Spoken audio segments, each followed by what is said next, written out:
in the States, we're very behind many of the other countries where they actually already have these cancer registries, and they're starting now to put out significant amount of data that's going to be invaluable in the future for us. The information that comes from the C.H.A.R.G.E will provide the first ever national representation of the incidence and prevalence of canine cancer and will help inform decisions that advance the quality of life of both affected dogs and their owners. So this is our first big step for it. Smaller groups have tried it before, but haven't really been able to generate enough of a response behind it. And we're hoping with enough of the people that we have on this board and the influence that this board has, that this is going to actually make a difference. I mean, I think this very, very critical but not obvious information is really going to be valuable to so many different kinds of stakeholders.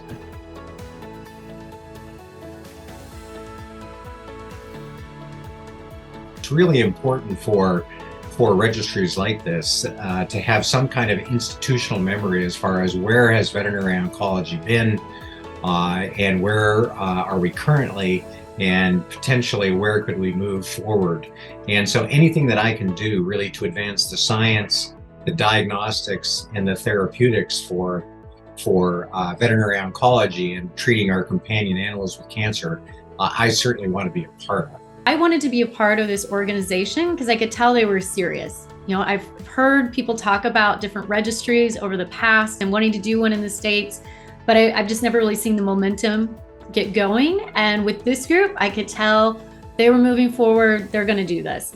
I was honored to be asked to be part of this very impactful project as we try to strategize and find the best way to collect and organize this meaningful material that can truly change the lives of owners and their beloved pets. The data that we're going to see come out of this is actually going to be incredibly valuable to no group more so than to the folks who actually make new treatments for cancer in animals. You know, the more data we have, like I said, the more we can take from it. You know, right now, a lot of our studies and some of the things we even consider dogma, if you look back at the original studies, there were very few dogs. And when you have such a small number, you can kind of make the stats say almost whatever you want and virtually nothing. Versus if we can get a true representation, so thousands of dogs, then we can really see the patterns and we can learn so much more about the cancer and where is it starting to develop. The earlier we can detect cancer, the better the prognosis will be in our patients. Essentially, what the data in a cancer registry will provide it will inform planning efforts for how do we investigate and treat and advance cancer treatments in the future.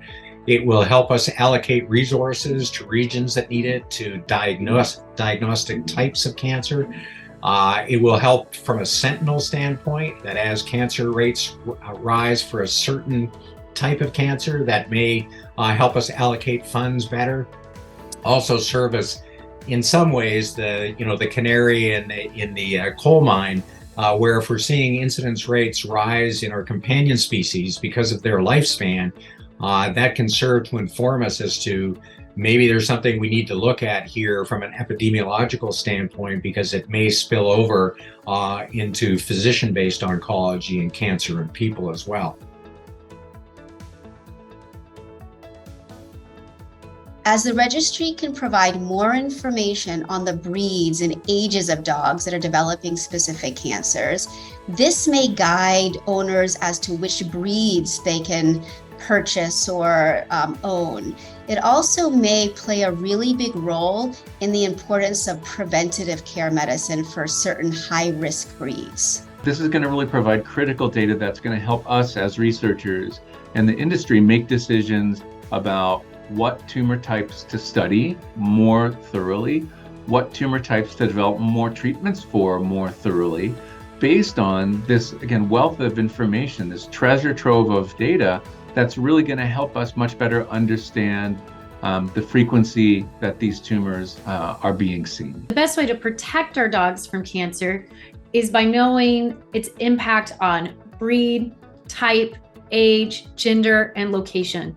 All that information will really help us to build a stronger foundation so that we can better understand and therefore test and treat cancer in our pets. So clearly the success of this registry is going to be based upon getting the cases uploaded into the system. The beauty of this is that it's a relatively easy system to upload, and there's no charge at all in uploading up the cases, whether that is from an owner or whether that is from the clinic itself. Jaguar Health, the C.H.A.R.G.E Canine Cancer Registry data will provide a lot of very detailed information about cancer development incidents in dogs, and develop a canine cancer coding system that will help us across oncology be able to compare very detailed information about cancer development from not only breed, age, gender, geographic region, and the value in the data is having a large volume of data. So the more participation we get in the Canine Cancer Registry, the broader that data becomes and the more robust that data becomes. And that's the key for this. This particular study is sort of putting up a flag in the sand using a really advanced and very intuitive cancer coding system. So when other groups that might be doing different kinds of epidemiologic studies or surveys are sort of generating the same kind of information, there can actually be sort of some uniform harmonization of the way these tumors are reported, so that these kinds of data can actually be compared in a very rigorous and straightforward way between different studies that might be looking at different groups, different locations, asking different kinds of questions, but with a uniform language. As we continue to enhance the C.H.A.R.G.E registry, we'll incorporate the Vet ICD-0 Canine 1, as it is user-friendly, easy accessible, comprehensive research for veterinary doctors, researchers, and specialists. This will allow us to make more apples-to-apples comparisons, and that's incredibly important in regards to canine cancer within the US and other countries, which in turn will really help us better understand and learn how to treat cancer in a better manner.